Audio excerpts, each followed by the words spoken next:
कुछ लोगों को मेरे भाषण से उनके सेंस ऑफ एंटाइटलमेंट को गहरी चोट लगी, जिसका असर हुआ कि पूरे इकोसिस्टम ने चीख पुकार मचाना शुरू कर दिया।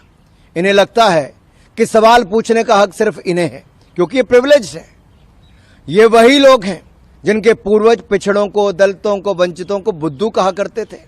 जो दूसरों को बुद्धू कहा करते थे, आज उन्हीं के घर में बुद्धुओं की भरमार है। ये वही लोग हैं जिनके पूर्वज दलितों, आदिवासियों को समानता का अधिकार न देने के बहाने बनाते थे। ये वही लोग हैं जिन्हें लगता था कि कैसे उनके सामने कोई दलित व्यक्ति कोट पैंट पहनकर खड़ा हो सकता है और संविधान लिख सकता है। बुद्धू मैं नहीं कह रहा, बुद्धू तो कांग्रेस के तत्कालीन प्रधानमंत्री श्री राजीव गांधी जी ने कहा था, वह भी सार्वजनिक रूप से। सांझ को आंच किया श्रीमान राहुल गांधी जी, पूरी कांग्रेस जमात पढ़ ले कि स्वर्गीय राजीव गांधी जी ने कहा था, आरक्षण के नाम पर बुद्धुओं को बढ़ावा नहीं देंगे। और नव भारत टाइम्स का ये लखनऊ एडिशन का 3 मार्च 1985 और बाईलाइन थी आलोक मेहता की। इस इंटरव्यू का शीर्षक था, आरक्षण के नाम पर बुद्धुओं को बढ़ावा नहीं। और मैं कुछ लाइनें आपके लिए पढ़ देता हूं, जो प्रारंभिक इसका पैराग्राफ है। प्रधानमंत्री श्री राजीव गांधी की मान्यता है कि संविधान बनाते समय पिछड़ा वर्ग के लिए आरक्षण की जो व्यवस्था की गई, पिछले वर्षों के दौरान उसका बहुत राजनीतिकरण हो गया। इसलिए अब समय आ गया है कि इनके सारे प्रावधानों पर नए सिरे से विचार किया जाए।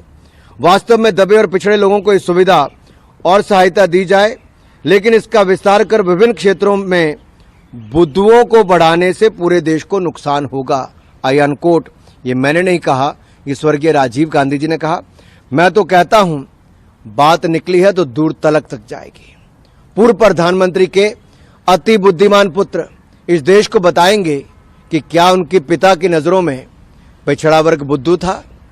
क्या कांग्रेस राजीव गांधी जी द्वारा दिए गए एक अति घृणित जातिवादी बयान की सार्वजनिक निंदा करेगी? क्या उस बयान के खिलाफ कोई रेजोल्यूशन पास किया जाएगा? जो लोग आज तक लेगेसी की मलाई खाते आ रहे हैं, आज उनके मुंह में सवाल की खटाई पड़ गई तो झूठ बोलकर जगहसाई करवा रहे हैं। 1947 से लेकर कांग्रेस अपने वैचारिक दरबारियों के साथ मिलकर दलित और वंचित समाज को समाज की मुख्यधारा से बाहर करने की तमाम तरह के हथकंडे अपनाती रही। जब जवाहरलाल नेहरू जी से पूछा गया कि दलित और आदिवासियों को आरक्षण क्यों नहीं दिया जा रहा, तो उन्होंने बहाना बना दिया कि उन्हें आरक्षण देने से उनके मन में हीन भावना भर जाएगी, इसलिए उन्हें आरक्षण नहीं दे रहे।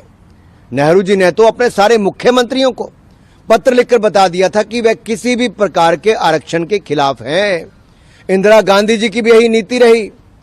और बीबी प्रसाद मंडल जी, जिन्होंने मंडल आयोग की रिपोर्ट लिखी, इस रिपोर्ट की इंप्लीमेंटेशन को भी राह ताकते रहे। मंडल जी का स्वर्गवास हो गया, लेकिन इंदिरा जी और राजीव गांधी जी ने 10 साल तक इस रिपोर्ट को लागू नहीं होने दिया। राजीव गांधी जी तो खुलेआम मंडल आयोग के रिपोर्ट को लागू करने का विरोध करते रहे। और जब काका कालेलकर की रिपोर्ट आई थी, तब भी कांग्रेस ने वर्षों तक इस रिपोर्ट को दबा कर रखा। और मुझे एक शेर याद आता है, लम्हों ने खता की, सदियों ने सजा पाई। अगर सामंती सोच वाली कांग्रेस पार्टी ने उस समय मंडल रिपोर्ट और काका कालेलकर की रिपोर्ट में कीड़ा में रोड़ा नहीं अटकाया होता, तो आज स्थिति कुछ और होती।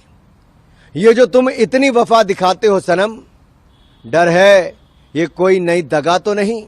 पूरे देश में पिछड़ा, दलित, आदिवासी समाज को राहुल गांधी जी के इरादों पर शंका है, क्योंकि ये उसी परिवार और पार्टी के सर्वे सर्वा हैं जिसने आज तक सारी जरना और मर्यादाओं को तोड़कर आरक्षण का विरोध किया। सामंती जब समाजवादी बनने का ढोंग करते हैं तो बड़े खतरनाक होते हैं। और कांग्रेस ने तो मोदी जी के बहाने पिछड़ा वर्ग को गालियां दी, अपमानित किया।